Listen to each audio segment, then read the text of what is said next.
It is an incredible display that the County Parks Department puts on at Tillis Park. The first Winter Wonderland was in 1986, and since then, almost 2 million people have driven through this dazzling world of light that has become a St. Louis tradition. 1 million light bulbs, so they say, estimated since no one would bother to count, 15 miles of extension cords, and if you laid the strings of Christmas lights they use end to end, well, one end would be in St. Louis, and the other end down in the Missouri boot heel. Obviously, this is not the sort of Christmas decorating project you want to leave till the last minute.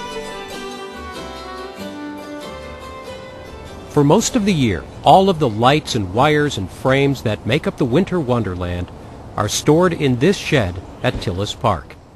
The man who's in charge of it all, that is the setting up and then the taking down, is Rick Taylor. Right. And everything obviously has to be labeled because definitely you wouldn't know what was what here. Yeah, it's difficult to tell what it is just looking at it until you get used to it, and we've got tags on everything that indicates what it is. Right. Cross-reference it with our charts and everything. Basically, we take a map of the park, and there are certain things that we keep every year.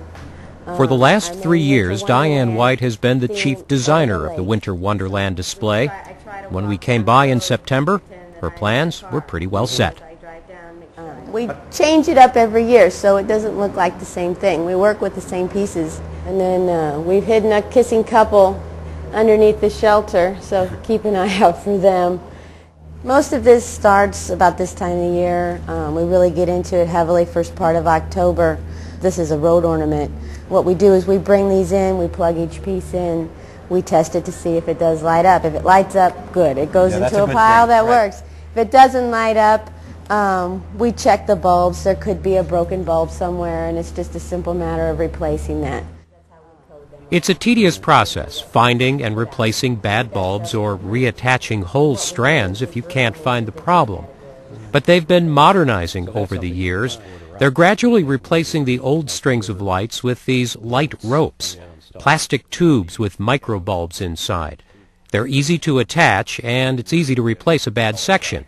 They're more flexible, and they come in a greater range of colors.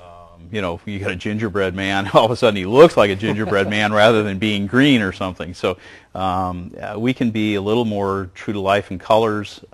We can be a little more whimsical because of the colors. So here it was early September, just after Labor Day, kids just getting back to school. And Rick Taylor and Diane White are thinking about elves, snowmen, Santas, and reindeer. In some form, we're dealing with it year-round. And it's difficult to wrap your head around the idea of Christmas, you know, in July or August or September. And when October finally rolls in and we get going on this, it's like, okay, here we are, let's do it.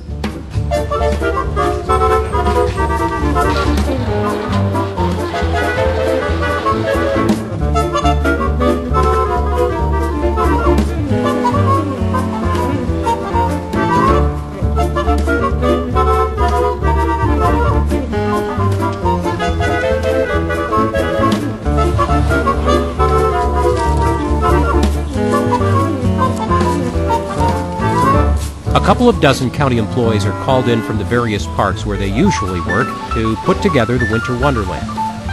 The lights they string in the trees, by the way, are always new. It's just too much trouble to take them down and coil them up. So when it's over, they will simply be pulled down and tossed.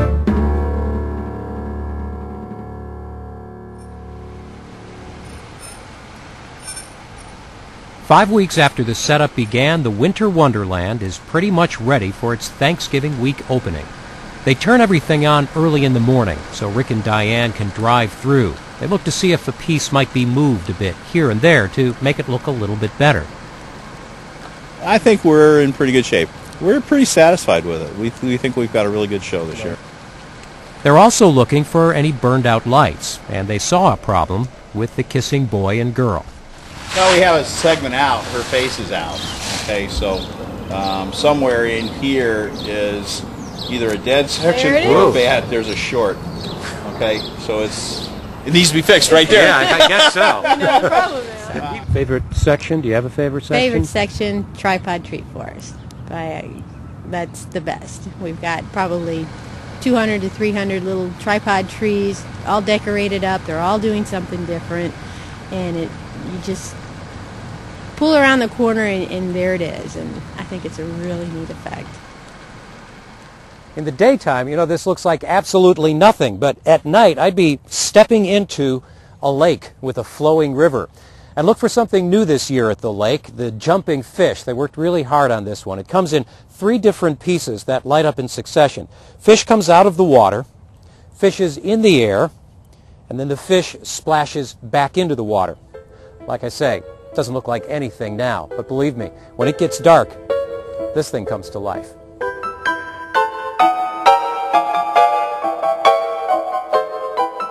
A lot of improvements come from those who have worked on the Winter Wonderland over the years. County employees developed the carousel. Another one took on the gingerbread house this year as her project. The cost of all of this, about $300,000, most of it the labor, a third of it to pay the power bill. And yes, from time to time they do blow a fuse, temporarily putting a whole section in the dark. The admission and the fees and the sponsorships cover the cost of the Winter Wonderland, and then if there's any left over, and sometimes there is, it goes into the repairs and new stuff for next year. Every display I go, I don't think we can improve on the year that we're in, but I know next year we're going to come up with something really neat, and everyone's going to go, wow, this is the best one yet. We need to get working on next year.